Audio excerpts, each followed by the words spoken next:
امیر معاویہ جو طالب ملک صرف حکومت کا لالچی تھا، نہ اسے دین کی پرواہ تھی، نہ کوئی تخت چاہتا تھا کہ ابو سفیان کا بیٹا ہوں، قابو کر لوں یہ بنا بنا تخت، مالک طالب ملک اقتحم فیہ کل داہیہ، اس بارے میں ہر مکر و فریب اس نے روا رکھا، جو چال چلنی چاہیے چلی، کوئی خرابی نہیں چھوڑی۔ وختم بالبیعۃ یزید، اور آخری کیل جو ٹھوکا اسلامی حکومت نے یزید کی بیعت کا کہ پہلے تو صحابہ قتل کیے، لوگوں کو رشوتیں دی، رہی کسی کسر یہ نکال کہ بیٹا 4 سال پہلے 4 سال اپنی زندگی میں شروع کر دی مہم کے، کرو بیعت، خوش آمدی آ رہے ہیں، پیسہ تقسیم ہو رہا، جھوٹے لوگ تقریریں کر رہے ہیں، ہاں آپ کے بعد امیر المومنین کوئی نہیں۔ آپ دیکھیں کہ ظالم کو ایک ظالم کو تیار کیا، جب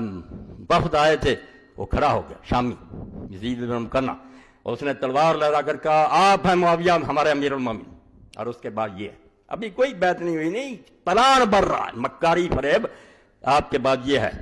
اور ساتھ جو نہ مانے اس کے لیے ہے تلوار لہرا۔ اس نے کہا بیٹھ جا انت سید الخطبہ، تو سب سے بڑا لیکچرار۔ اس سے پتہ چل گیا کہ بیعت کے لیے کیا پلان ہو رہا تھا، کہ میں ہوں بعد میں یہ ہے، اور جو نہیں مانے گا علاج یہ ہوگا۔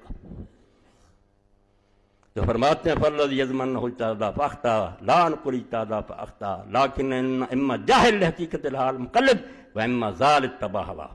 بس یہی کافی، دے دو انہیں حدیثوں کو کہ لے آؤ اس سے بڑا صرفی۔ کہتا ہے جو کہتے ہیں کہ اس نے اجتہاد کیا، نیک نیتی سے غلطی کھا گیا، بالکل یہ یا جاہل ہے جن کو حقیقت حال کا پتہ نہیں، سنی باتیں کرتے جا رہے ہیں،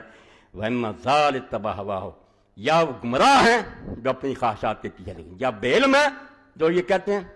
یا ویسے بددیانت اور لالچی لوگ ہیں۔ اللہم انا نشہد بذالک، کہتے ہیں اللہ ہم تجھ کو گواہ کرتے ہیں اس عقیدے پر کہ مریں گے اور تیری عدالت میں بھی یہ کہیں گے کہ اس دنیا کا لالچی تھا جس نے اپنے بیٹے کو اس طرح لوگوں سے منوایا اور اس طرح زبردستی ہم سے بیعت لی۔